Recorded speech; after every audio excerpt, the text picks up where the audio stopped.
பாகிஸ்தானின் 9 இடங்களை குறிவைத்து இந்தியா தாக்குதல் நடத்தியது ஏன் என்பதை வரைகலை மூலமாக விளக்குகிறார் சிறப்பு செய்தியாளர் அபிநயா. பாகிஸ்தான் மீது இந்தியா துல்லிய தாக்குதலை நடத்தி இருக்காங்க. 9 இடங்கள்ல அதுவும் தீவிரவாத நிலைகள் மீது இந்த தாக்குதல் நடத்தப்பட்டதா சொல்லப்பட்டிருக்கு.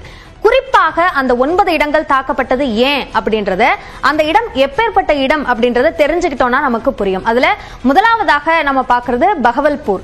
இது ரொம்ப ரொம்ப முக்கியமான தீவிரவாதத்திற்கான ஒரு அடித்தளமாக செயல்பட்ட ஒரு இடமாக சொல்லப்படுது. அதாவது மர்கஸ் சுபான் அல்லா அப்படின்ற இந்த இடம் ஜெய்ஷே முகமது அமைப்பினுடைய ஒரு முக்கியமான மையமாக இருந்திருக்கு.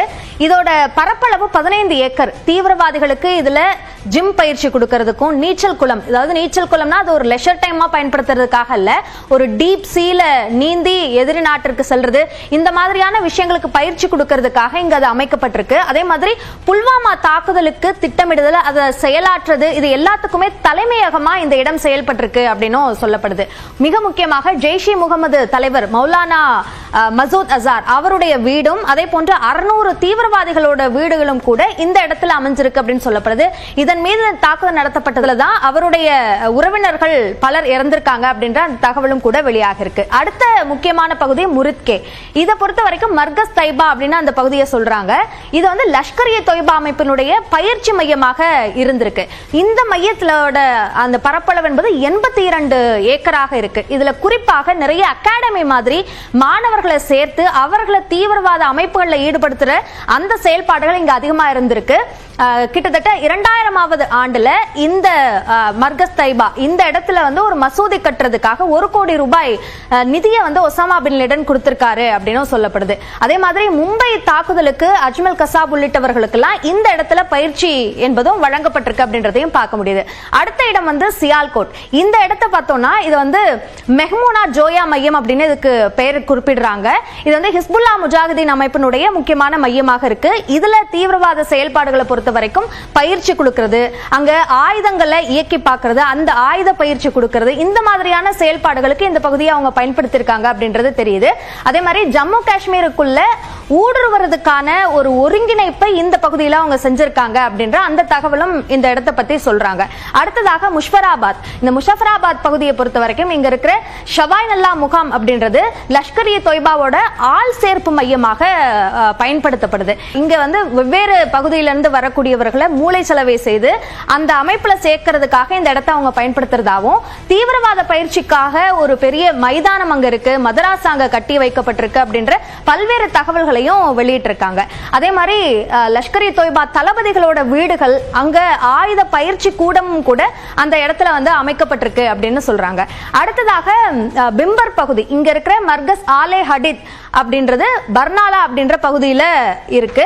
லஷ்கர்-இ தொய்பாவோட மையமாக இது செயல்படுது அப்படின்னு சொல்லலாம். அதே மாதிரி பூஞ்ச், ரஜோரி போன்ற இந்திய பகுதிகளில் தீவிரவாதிகளை ஊடுருவ வைக்கிறதுக்கான ஒரு மையமாகவும் இது செயல்பட்டிருக்கு அப்படின்னு சொல்லப்படுது. ஸோ இது தாக்குதல் நடத்தினதும் முக்கியமான ஒரு நகர்வாக பார்க்கப்படுது. அடுத்ததாக கோட்லியிலே 2 இடங்கள்ல தாக்குதல் நடத்தி இருக்கிறாங்க. அது முதல் வந்து மர்கஸ் ரஹில் ஷாஹித் அப்படின்ற இடம். இது வந்து ஹிஸ்புல்லா முஜாஹிதீன் அமைப்பினுடைய ஒரு இயங்குதளமாக இருந்திருக்கு அப்படின்னு சொல்லப்படுது. இந்த இடத்துல செய்யப்படுற தீவிரவாதிகளோட அந்த மூவ்மெண்ட்ஸ் அப்படின்னு நம்ம பார்த்தோம்னா, இந்த மர்கஸ் ரஹில் ஷாஹித்ல தீவிரவாதிகளுக்கான பயிற்சி கொடுக்கிறது, அதே மாதிரி ஆயுதங்களை, முக்கியமான ஆயுதங்களை வந்து பதுக்கி வைக்கிறதுக்கான ஒரு பகுதியாகவும் இருக்கு. இது ரொம்ப ஒரு செக்லூடட், அதாவது ஒதுக்குப்புறமான மலைப்பகுதியாக இருக்கு அப்படின்றதும், அதே மாதிரி ஹிஸ்புல்லா முஜாஹிதீன் அமைப்புல அங்க பயிற்சி வழங்குறத அந்த அமைப்போட தலைவர் ஷயீத் சலாஹுதீன் அங்க மேற்பார்வையிடுறதுக்கும் இந்த இடத்தை பயன்படுத்துறாங்க அப்படின்றத முக்கியமா கவனிக்க வேண்டியிருக்கு. கோட்லியில இன்னொரு பகுதி மர்கஸ் அப்பாஸ் அப்படின்ற பகுதி. இது வந்து அது நம்ம பார்த்தது கோட்லியில ஒரு பகுதி ஹிஸ்புல்லா முஜாஹிதீனோடது, இது வந்து ஜெய்ஷே முகமது அமைப்பினுடையது. இந்த இடத்துல இதோட தலைவர் ஜெய்ஷே முகமதோட நிறுவனராக காரி ஜரார், இதுதான் இந்த மையத்தோட தலைவராக அவர் இருந்திருக்கார்.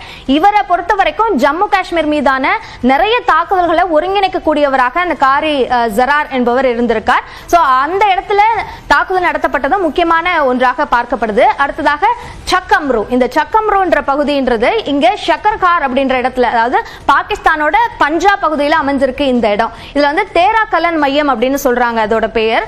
இதுவும் வந்து ஜெய்ஷே முகமது அமைப்போட ஒரு லான்ச்சிங் சைட்டா இருந்திருக்கு அப்படின்னு சொல்லப்படுது.